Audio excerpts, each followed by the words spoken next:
Hello students, আশা করি আজকে তোমরা সবাই খুব ভালো আছো। জীবনের প্রথম বড় প্রথম পরীক্ষা খুব ভালো দিয়েছো, সেই কারণে সবাই খুব এক্সাইটেড। যাই হোক, আমি কালকে তোমাদের ইংরেজি পরীক্ষা, আমি তোমাদের বেশি সময় নষ্ট করব না।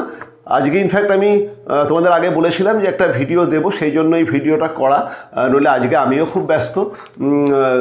যাই হোক, যেটা বলার জন্য এই ভিডিওটা, সেটা হচ্ছে জীবনের প্রথম পরীক্ষাটা খুব ভালো দিয়ে দিয়েছো।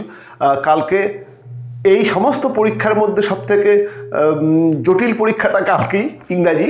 মানে যদিও এখন ইংরাজির অতটা কঠিন হয় না, তারপরেও বেশ কিছু ছেলে মেয়েদের কাছে ইংরাজি এখনও কঠিন লাগে।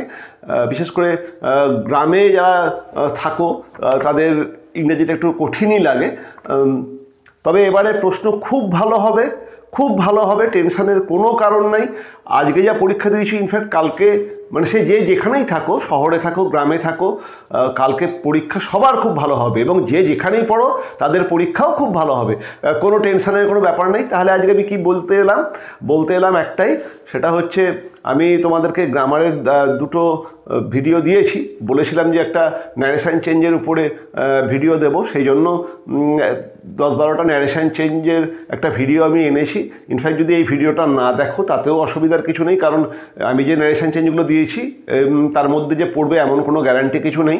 ইনফ্যাক্ট না পড়ার সম্ভাবনাই বেশি, মানে পড়বে নাই ধরে নাও। আমি কিছু ইম্পর্ট্যান্ট ন্যারেশন চেঞ্জ, মানে যে ধরনেরগুলো পড়ে সেরকম 12টা ন্যারেশন চেঞ্জ আমি রেখেছি। কিন্তু ইনফ্যাক্ট ন্যারেশন চেঞ্জের জন্যও আমি আজকে আসিনি, আমি এসেছি তোমাদের সঙ্গে ঠিক 2 মিনিট কথা বলবো বলে। তোমরা প্রচুর ভিডিও দেখে নিয়েছো, অলরেডি পরীক্ষা প্রথমটা দিয়েও দিলে, কাজেই জানো যে পরীক্ষার খাতায় কিভাবে নিজেদের নাম, রোল, রেজিস্ট্রেশন লিখতে হয়। মানে এইটা সবথেকে ভাইটাল, তার কারণ আমরা দীর্ঘদিনের অভিজ্ঞতা দেখছি, তোমাদেরকে 15 মিনিট আগে প্রশ্ন দিলেও তোমরা প্রশ্নটা খুলে দেখার থেকে বন্ধুবান্ধবদের দিকে তাকাতেই বেশি উৎসাহ বোধ করো। যাই হোক, আসল কথায় আসি, কালকের পরীক্ষাটা একটু ঠান্ডা মাথায় দিও। মানে প্রশ্ন খুব ভালো হবে, তোমরা খুব ভালো লিখবে, এটা যেমন সত্যি কথা, কিন্তু মাথাটাকে একটু ঠান্ডা রেখো, ঠিক আছে? মানে পরীক্ষাটা কমপ্লিট হওয়ার পরে আনন্দ করো। আর তোমরা প্রচুর ভিডিও দেখে নিয়েছো, জানো যে ইংরেজি প্রশ্ন কেমন হয়। তাও আমি একবার জাস্ট 1 সেকেন্ড দেখিয়ে নিই, মানে 1 সেকেন্ডই দেখাই, আমি আগে কোনো দিন দেখাইনি। মানে এইসব প্রচুর ভিডিও বাজারে আছে, মানে কেমন ইংরেজি প্রশ্ন হয়, একদম শেষ মুহূর্তে কী প্রশ্নগুলো পড়ে, ঠিক আছে? কিন্তু আমরা তো জানি না, তাই একটা ইংরেজি প্রশ্ন পেয়েছি, একবার দেখিয়ে দিই।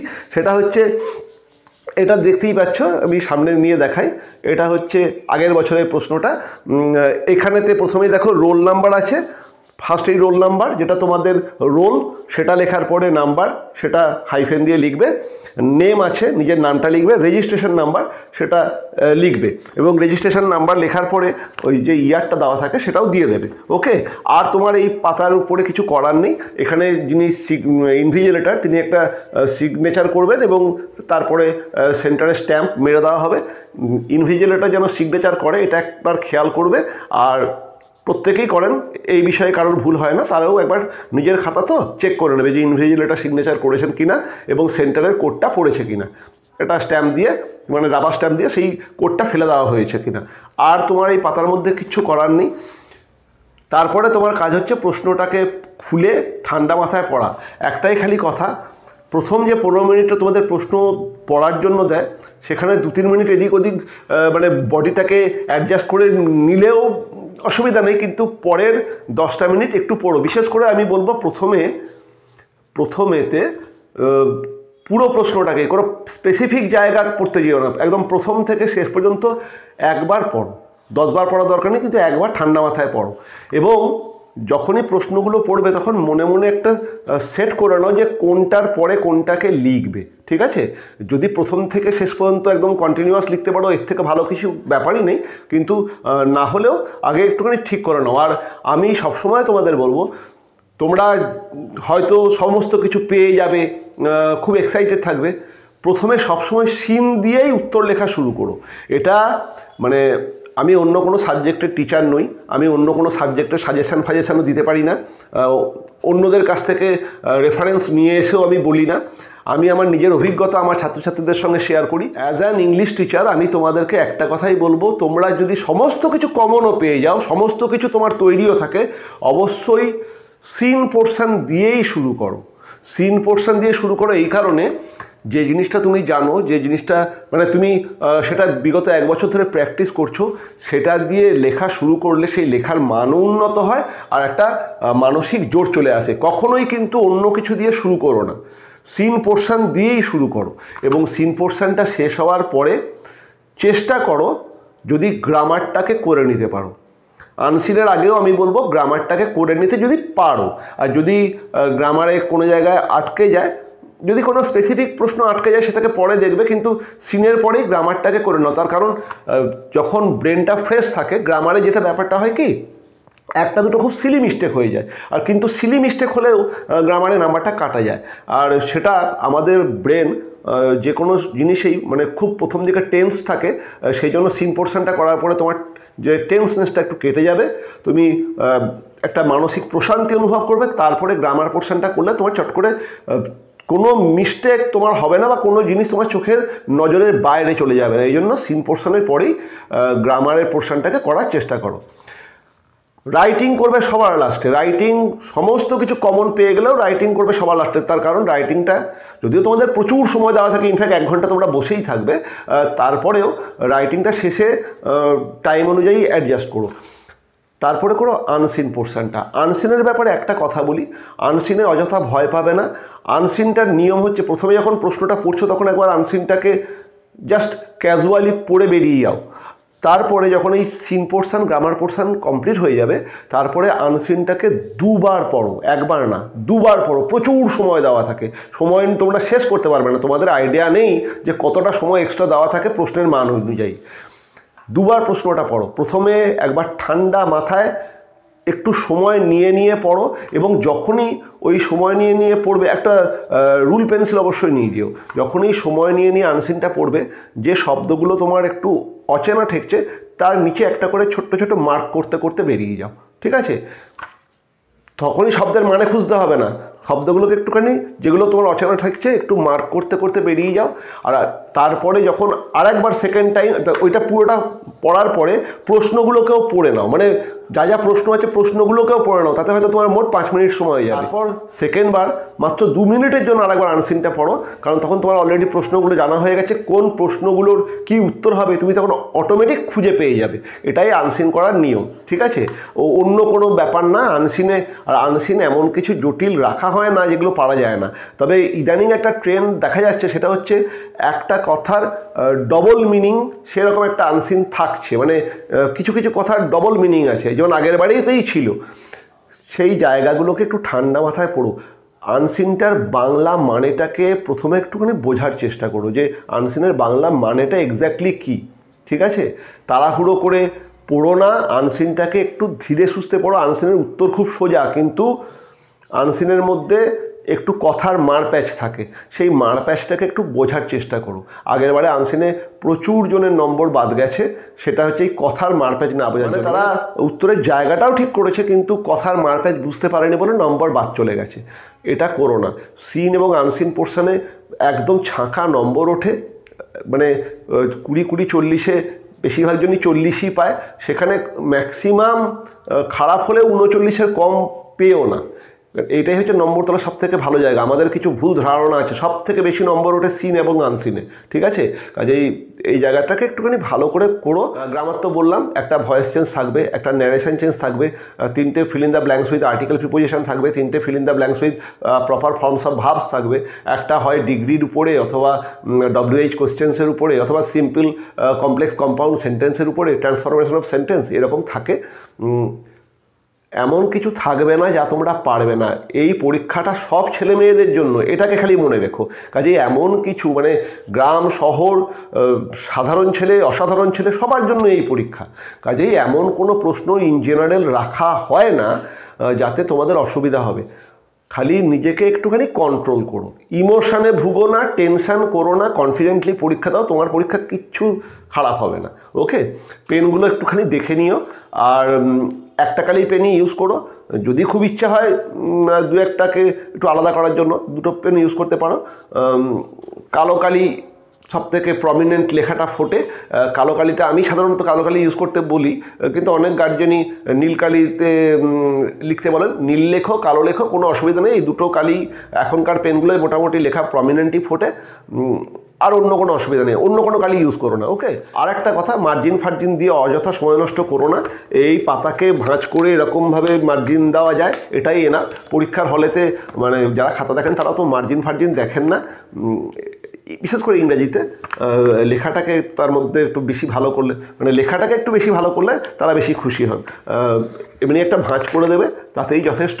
এর জন্য কোনো নম্বরের বাড়েও না, কমেও না। আর যেটা বলার সেটা হচ্ছে, যখন রাইটিংগুলো লিখবে, রাইটিংগুলোকে একটুখানি আগে প্রথমে একটুখানি গুছিয়ে নিও, তারপরে লিখো। আর একটা জিনিস তোমাদেরকে দেখানোর জন্য ইনফ্যাক্ট আমি পোস্ট করে রেখেছি, দেখো যে যে জায়গা দেওয়া থাকে একটা রাইটিংয়ের জন্য, মোর দ্যান এনাফ জায়গা থাকে। মানে তোমাদের 100টা ওয়ার্ডের মধ্যে লিখতে হয়, সেখানে প্রচুর জায়গা দেওয়া থাকে। ইনফ্যাক্ট দুটো রাইটিং লেখার মতো একটাতে জায়গা দেওয়া থাকে, তারপরে আর এক্সট্রা জায়গা লাগে না। তারপরেও যদি কারোর কাটাকাটি হয় বা ভুল হয়, মানে আমি বলবো কাটাকাটি করো না। আর যদি কাটাকাটি হয়েও যায়, যে জায়গাটা কাটাকাটি হচ্ছে সেই জায়গাটাকে বেশ কিছুটা জায়গা ছেড়ে তারপরে আবার নতুন করে লেখো। মানে একটা লেখার মধ্যে যদি তোমার কাটাকাটি হয় তাহলে তো কিছু করার নেই, কিন্তু যদি কোনো একটা জিনিস শুরুতেই কাটাকাটি হয়, সেই জায়গাটাকে বাদ দিয়ে একটু নিচ থেকে আবার লেখো, ওকে। কারণ এনার জায়গা দেওয়া থাকে। তারপরেও যদি এক্সট্রা পাতার দরকার হয়, এক্সট্রা পাতা তোমাদেরকে সাপ্লাই করা হয়, সেই পাতাতে নিজের নাম, রোল যেমন উপরটা লিখেছো তেমন লিখে এটাকে ট্যাগ করে দিও। কিন্তু যখন এক্সট্রা পাতা নেবে, এটা আমি বলবো, কোনো ইনকমপ্লিট উত্তরের জন্য এক্সট্রা পাতা নিও না।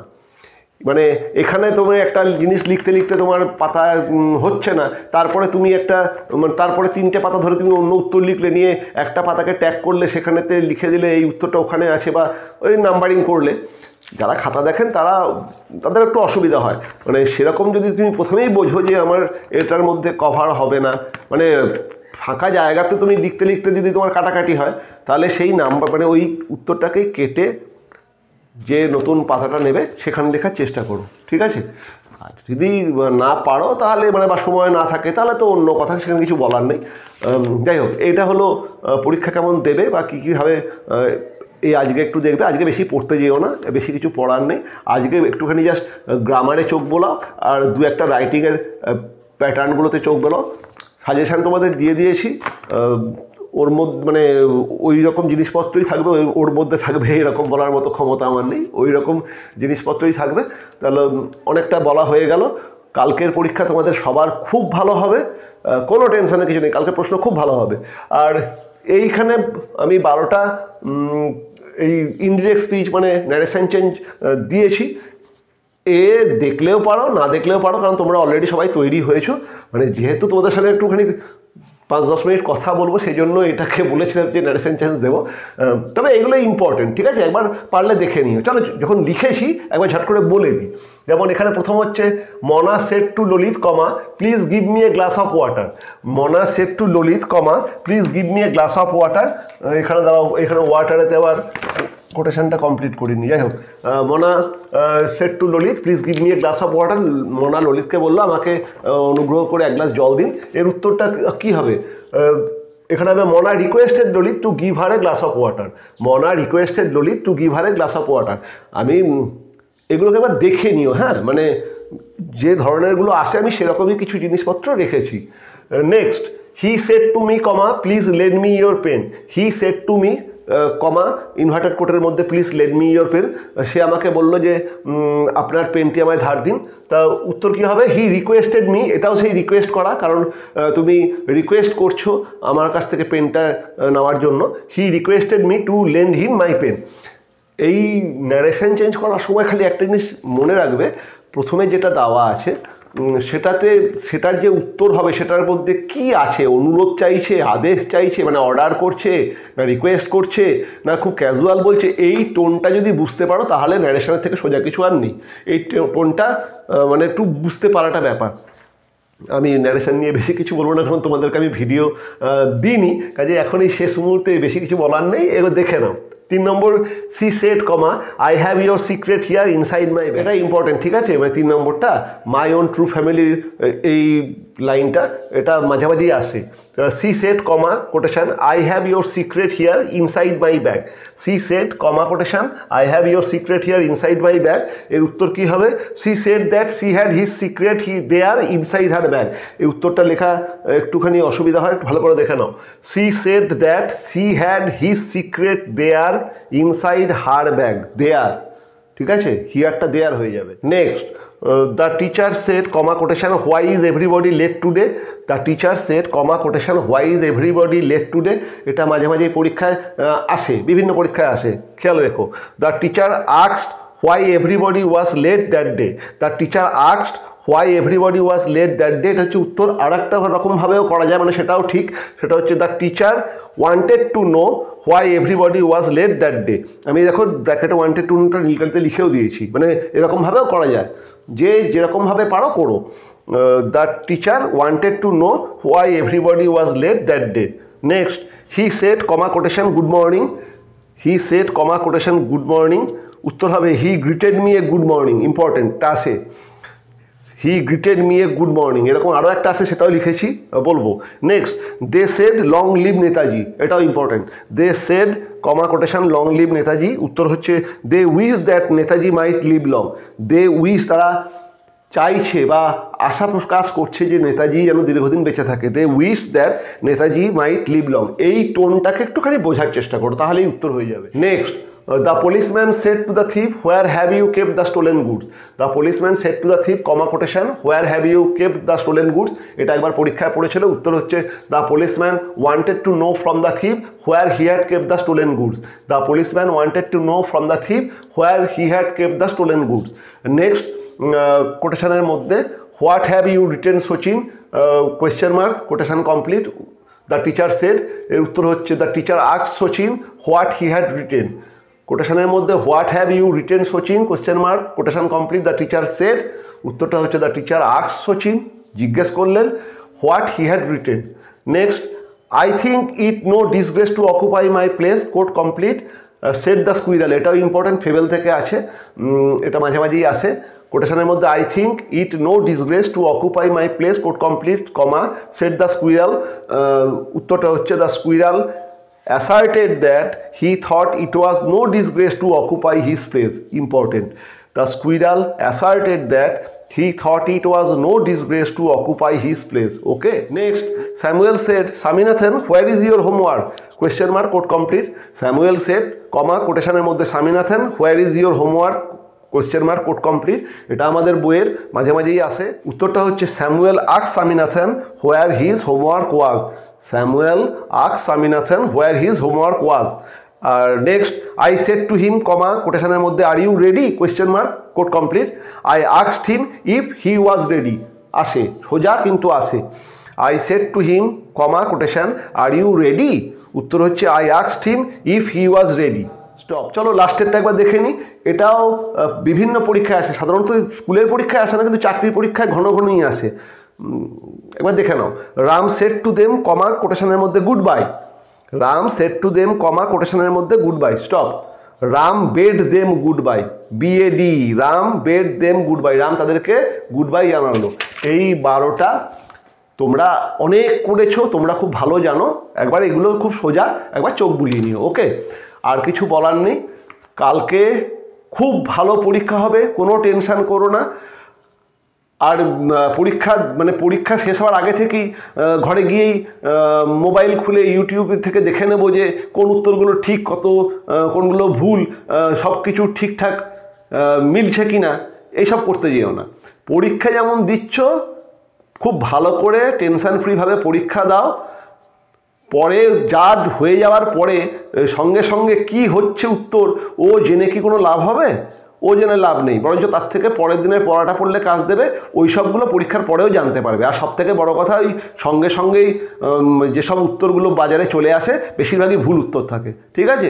আমি তোমাদের সত্যি কথাটা বললাম, মানে সঙ্গে সঙ্গেই যে সমস্ত উত্তর বাজারে চলে আসে সেগুলো বেশিরভাগই ভুল উত্তর থাকে, ওগুলো দেখার থেকে না দেখা ভালো, ওগুলো পরে দেখলেও পারবে। ঠিক আছে? একদম অথেন্টিক ইংরাজির লোক ছাড়া ইংরাজির উত্তর দেখতে যেও না, কারণ বেশিরভাগই যারা ওই সব উত্তরগুলো বলেন তারা কেউ অথেন্টিক ইংরাজির লোক নন বেশিরভাগেরই, এবং তারা বিভিন্ন জায়গা থেকে কালেক্ট করে বলেন। ইংরাজির যে লাইনের ভেতরের যে মানেগুলো থাকে সেই মানেগুলো তাদের পক্ষে বোঝাটা সম্ভব না, এই জন্য ভুলভাল উত্তর তারা প্রায়শই বলেন। ছেলেমেয়েরা তাতে টেনশানে পড়ে যায়, পরের পরীক্ষাটা খারাপ হয়। কাজেই উত্তর পরে জানলেও চলবে, নেক্সট পরীক্ষার জন্য তৈরি হয়েও। খুব ভালো পরীক্ষা হবে, ভালো করে পরীক্ষা দাও। পরীক্ষার পরে তোদের সঙ্গে দেখা হচ্ছে।